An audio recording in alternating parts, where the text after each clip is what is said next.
And one topic that will be discussed by U.S. Treasury Secretary Scott Bessent, who will be here in Japan this week. He's embarking on a high-stakes diplomatic trip throughout Asia this week in Japan, South Korea, ahead of an expected Trump-Xi meeting in Beijing on Thursday. Let's bring in Bloomberg's Tokyo economy and government reporter Erika Yokoyama for more on this. And Erika, I just mentioned the importance of the currency, perhaps in some of those comments that could come from Secretary Bessent. What else will you be watching?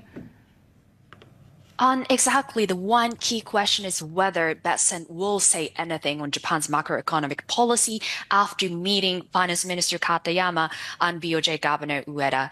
And the timing is extremely important because it has been only 2 weeks since Japan intervened in the currency market to support the yen after BOJ's stand-pat decision, as well as Fed's more hawkish stance just accelerated the yen slide.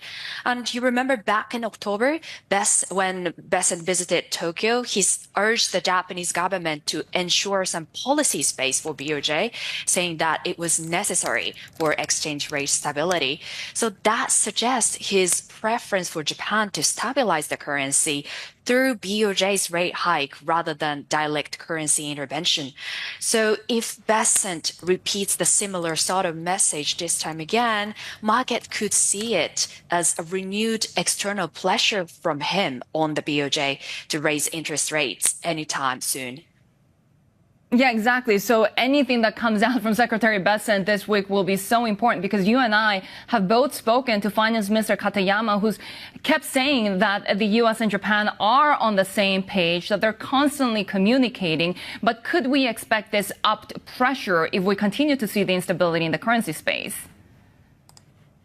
Yeah, exactly. And the Bessent has been putting sort of pressures on Japan by using his expertise in Japanese market and policy. Let me just go back to some of the example recently. Like, for example, since last August, he said in a TV interview that the BOJ was behind the curve, suggesting that the central bank was lagging behind in responding to inflations and market development.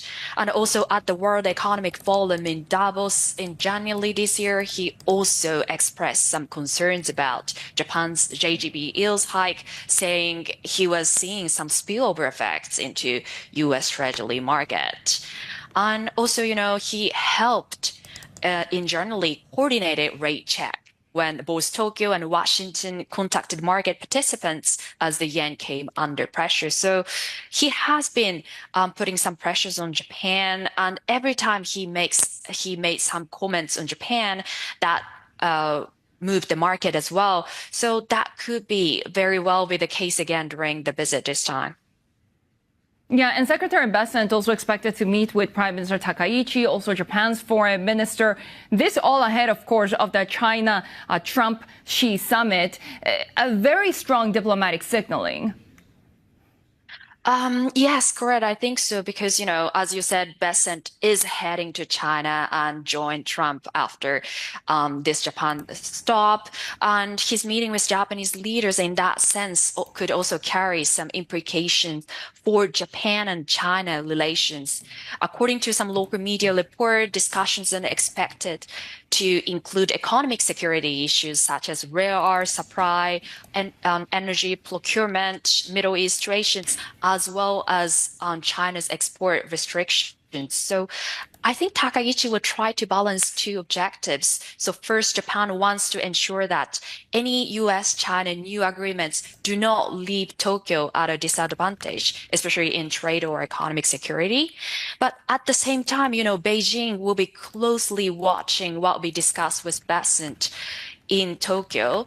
So that means Takaichi will likely to try to avoid sending any confrontational unnecessary message towards China through communication with Bessent. Bloomberg's Tokyo economy and government reporter Erika Yokoyama there with a preview of what to expect from Secretary Bessent's visit to Japan.